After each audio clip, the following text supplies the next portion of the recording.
అలాగే స్కిల్ యూనివర్సిటీలను కూడా ప్రారంభిస్తున్నారు. స్కిల్ యూనివర్సిటీల ద్వారా తద్వారా ఎంతోమందికి ఉపాధి కలిగే అవకాశం కనబడుతుంది. రానున్న రోజుల్లో స్కిల్ యూనివర్సిటీని ఎలా ముందుకు తీసుకెళ్ళబోతున్నారు? మీరు మళ్ళీ నేను రేవంత్ రెడ్డి గారి అడ్మినిస్ట్రేషన్ గురించి చెప్పాలనుకుంటున్నాం. ఆయన పరిపాలన దక్షత ఒక నిదర్శనం చూడండి. ఆయన చెప్పినటువంటి ఒక ఎగ్జాంపుల్, ఒక ఉదాహరణ ఒక చిన్న చదువుకోని వ్యక్తి కూడా అర్థమవుతుంది.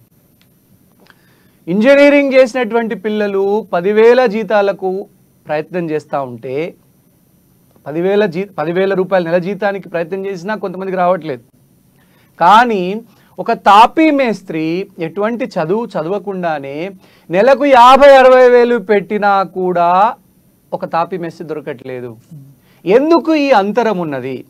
వీటి మధ్య ఎందుకు ఈ నైపుణ్యంలో ఎందుకు అంతరం ఉన్నది? మరి ఇంజనీరింగ్ విద్య ఏంటి, తాపీ మేస్త్రి విద్య ఏంటి? సో ఇది ఒక లేమ్యాన్ అంటే ఒక చిన్న సామాన్య ప్రజలకు అర్థమవుతున్నటువంటి విషయం. ఇది ఈ స్కిల్ యూనివర్సిటీ అనేది గేమ్ చేంజర్, అంటే ఆటను మార్చేటువంటి శక్తి సామర్థ్యాలు ఉన్నటువంటి స్కిల్ యూనివర్సిటీ. అలాగే ఈ స్కిల్ యూనివర్సిటీ ద్వారా ఈరోజు 150 కోట్లతో ఈరోజు నైపుణ్యాన్ని అభివృద్ధి చేసేటువంటి యూనివర్సిటీని ప్రారంభించడము, రాష్ట్ర వ్యాప్తంగా ఉన్నటువంటి అనేక మంది బీటెక్ గ్రాడ్యుయేట్లు కానీ, డిగ్రీ చేసినటువంటి గ్రాడ్యుయేట్లు కానీ, ఇంటర్మీడియట్తోనే ఆర్థిక పరిస్థితి బాగా లేకుండా 10th క్లాసు పాస్ కానీ ఫెయిల్ అయినటువంటి వాళ్ళకి కానీ ఒక నైపుణ్యాన్ని నేర్పించాలని, ఒక బైక్ మెకానిక్ కావచ్చు, కార్ మెకానిక్ కావచ్చు, ఒక ఏసీ మెకానిక్ కావచ్చు, ఒక ప్లంబర్ కావచ్చు, ఇవన్నిటి ఈ స్కిల్స్ని అభివృద్ధి చేయడం, నైపుణ్యపరచాలనేటువంటిది చేతలలో చూపించినటువంటి ఏకైక ముఖ్యమంత్రి రేవంత్ రెడ్డి గారు. గతంలో అనేక ప్రయత్నాలు జరిగినా కూడా ఎక్కడ వేసిన గొంగలి అక్కడే ఉన్నది. కానీ రేవంత్ రెడ్డి గారు దాన్ని అధికారంలోకి వచ్చినటువంటి 7 నెలల కాలంలోనే స్కిల్ యూనివర్సిటీకి శంకుస్థాపన చేయడము నిజంగా ఇది ఒక గొప్ప వరం. అండ్ నేను రేవంత్ రెడ్డి గారికి కూడా నేను వారి దృష్టి కూడా తీసుకెళ్ళడం జరిగింది.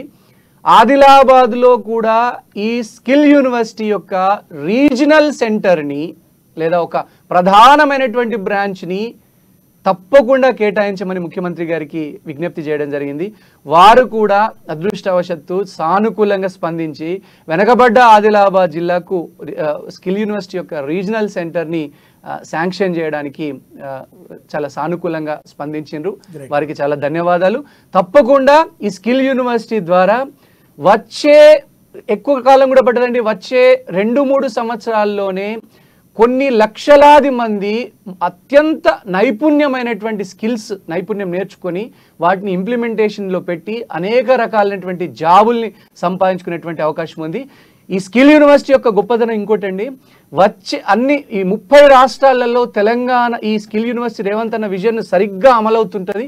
ఈ అమలవుతే గనక వచ్చే 5 సంవత్సరాల తర్వాత మీకు తెలంగాణ చదువుకున్నటువంటి విద్యార్థి, తక్కువ చదువుకున్న ఎక్కువ చదువుకున్న విద్యార్థులు దేశవ్యాప్తంగా ఉన్నటువంటి అనేక రంగాలలో ప్లంబర్లుగా, మెకానిక్లుగా, సాఫ్ట్వేర్ డెవలపర్స్గా, లేదంటే కనుక మెకానికల్ డెవలపర్స్గా అనేక రకాల విషయాల మీద గొప్ప నైపుణ్యాన్ని సాధించి దేశవ్యాప్తంగా తెలంగాణ రాష్ట్రం యొక్క కీర్తి పతాకాన్ని ఎగరవేసేటువంటి అద్భుతమైనటువంటి అవకాశాన్ని రేవంత్ రెడ్డి సృష్టించడం జరిగింది. అలాగే